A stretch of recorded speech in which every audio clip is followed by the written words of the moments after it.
Avec le groupe Belvedia, préservons les ressources de demain.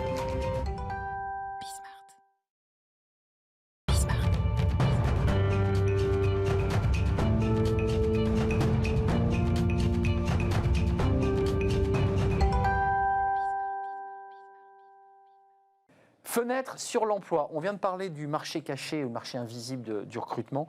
On va parler bien du rebond. Alors, vous avez peut-être là, aujourd'hui, en télétravail, envie de rebondir, de tout changer. Et souvent, ça passe par un bilan de compétences. Cécile Cubada, merci d'être avec nous. Vous êtes fondatrice d'Emelior. Exactement. Expliquez-moi, qu'est-ce que vous faites ?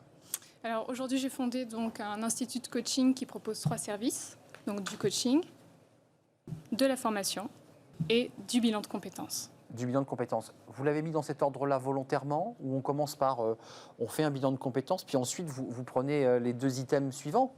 Comment on fait ? Tout dépend du besoin, en fait. C'est-à-dire que les personnes qui vont venir pour du coaching ne seront pas forcément les mêmes qui vont venir pour de la formation qui sera très tournée entreprise, ou pas forcément les mêmes qui vont venir pour faire un bilan de compétences. Donc ça va vraiment dépendre du besoin. Vous qui avez créé, c'est une jeune entreprise, Tout à fait. vous qui avez décidé de vous lancer dans ce service, pourquoi ce choix ? Pourquoi vous avez... Parce qu'il faut être très tourné vers l'humain dans ce métier. Je pense qu'effectivement, il y a vraiment ce côté humain qui est primordial.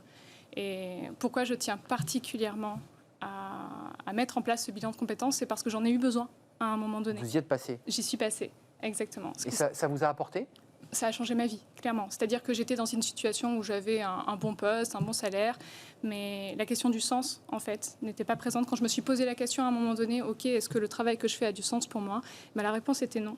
Donc là, je me suis dit, qu'est-ce que je peux mettre en place ? Et j'ai suivi un bilan de compétences. Aujourd'hui, j'arrive à exercer avec cette entreprise quelque chose vraiment qui a du sens, où je me sens motivée. Bien sûr. Et c'est ça qui a vraiment changé ma vie. Et qui a bouleversé votre vie, parce que vous êtes devenu chef d'entreprise, Exactement. Emelior. Mais aujourd'hui, dans le contexte Covid, alors vous l'aviez fait, j'imagine, ce bilan avant la crise Covid. Tout à fait. Les clients qui viennent chez vous, qui s'assoient et qui, en fait, on vide son sac, on raconte toute sa vie, et vous prenez plein de notes, j'imagine, et vous les accompagnez. Ils sont différents de ceux qui poussaient la porte avant le Covid. Est-ce que vous sentez une différence ? Est-ce que vous sentez des gens qui ont eu une forme d'accélération de leur transformation ? Alors, au niveau du profil, on a des profils assez similaires. La grosse différence que moi je note, c'est vraiment cette notion de sens au travail. C'est-à-dire, ça revient, ça. Ça revient, vraiment. Il y a ce côté de se dire, le travail que je fais aujourd'hui, est-ce que vraiment ça a du sens ? Je ne m'y retrouve pas, quoi. Je m'y retrouve pas. J'étais constamment avec des collègues. Aujourd'hui, le télétravail a fait que je suis plus en lien avec eux. Donc, qu'est-ce que j'ai vraiment envie de faire ? Qu'est-ce que j'ai envie d'accomplir ? Comment je fais pour pouvoir être vraiment heureux et accomplir quelque chose dans mon travail ? Et ça, c'est une question qui se pose. C'est une question qui n'est pas nouvelle, parce que Confucius disait déjà il y a un moment, choisissez un travail qui vous plaît et vous n'aurez plus à travailler un seul jour de votre vie. Donc, c'est vraiment ça, en fait, qu'on propose avec ce bilan. C'est tellement vrai. Ça fait rêver, et en même temps, ça vous a transformé. Puis parfois, il y a des bilans de compétences qui, non pas qu'ils soient mal faits, mais n'apportent pas ce qu'on attendait. Parce qu'on s'était inventé un rêve, finalement.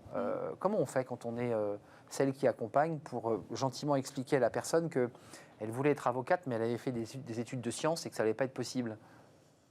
Je caricature, mais oui. ramener les gens, finalement, dans leur réalité. En fait, et c'est d'ailleurs pour ça qu'avec Emelior, on choisit de travailler uniquement avec des coachs professionnels. C'est pour aller vraiment à l'essence de la personne. Qu'est-ce qui est fondamentalement important pour elle ? Ou pour lui, d'ailleurs. C'est de se dire que cette personne qui voulait faire des sciences ou voulait être avocate, qu'est-ce qui a fait qu'à un moment donné, elle a voulu faire ça ? Quelle contribution elle a voulu apporter ? Et c'est grâce à cet élément-là qu'on va pouvoir se dire, OK, maintenant qu'on sait, qu'on a un peu cette carte de la personne, vers quoi elle a envie d'aller ? On avait préparé une petite animation, je ne sais pas si on a réussi à la mettre en place, mais on voyait cette espèce de petit nuage de points. Où on voit. Expliquez-nous, ça c'est pas une toile d'araignée. Hein. À droite, ça c'est quand la personne arrive, on est bien d'accord ? Ça peut, en fait. C'est l'un des premiers exercices qu'on propose chez Emelior. C'est faire un état des lieux de la personne, de se dire, quand elle arrive, quel est son niveau de satisfaction dans les différents domaines. Alors, il y a famille, il y a travail, il y a détente, loisirs, il y a tous ces éléments de la vie qui composent la vie d'un être humain.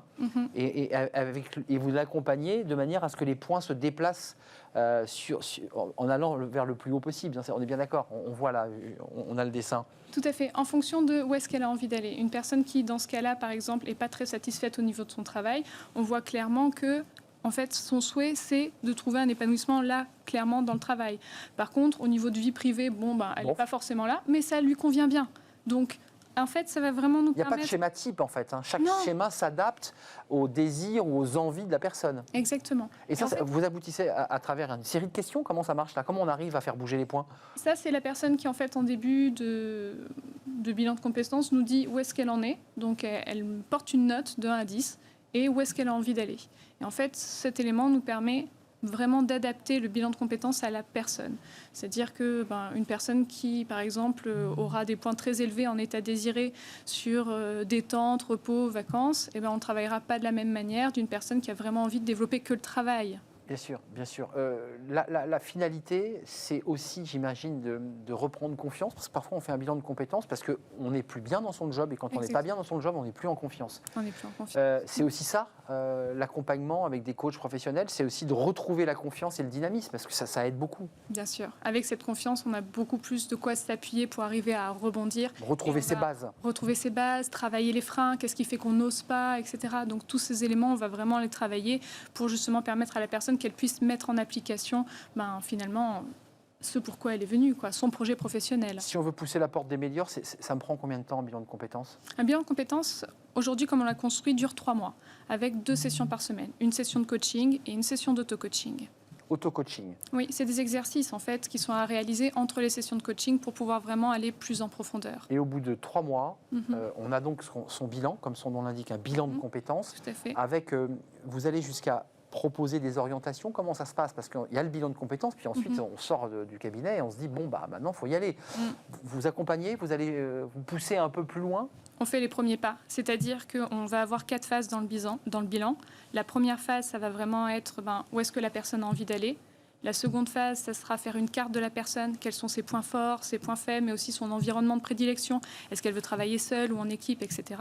Fort de ça, on va pouvoir vraiment trouver et choisir un projet professionnel et après l'accompagner, 4e étape, les premiers pas pour avancer. C'est comme un nourrisson. Voilà, vous l'accompagnez, vous lui tenez la main, les premiers pas. Exactement. Cécile Cubada, c'était un plaisir de vous accueillir. Le bilan de compétences, faites-le si vous en ressentez le besoin, parce qu'il faut en avoir évidemment le désir et l'envie.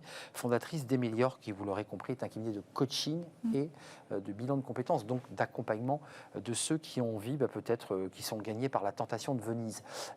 Merci à vous, merci de votre fidélité évidemment, mais de toutes vos réactions sur les réseaux sociaux. On les regarde, on les suit. Merci à Fanny Griesmer, Pauline Gratel, merci à Axel Poulou, notre réalisateur, et merci à Justine qui était au son aujourd'hui. C'était un plaisir. Je serai là demain, évidemment, si tout va bien. D'ici là, portez-vous bien, restez fidèles à tous les programmes de Bismart. Vous avez évidemment l'embarras du choix. À demain. Bye bye.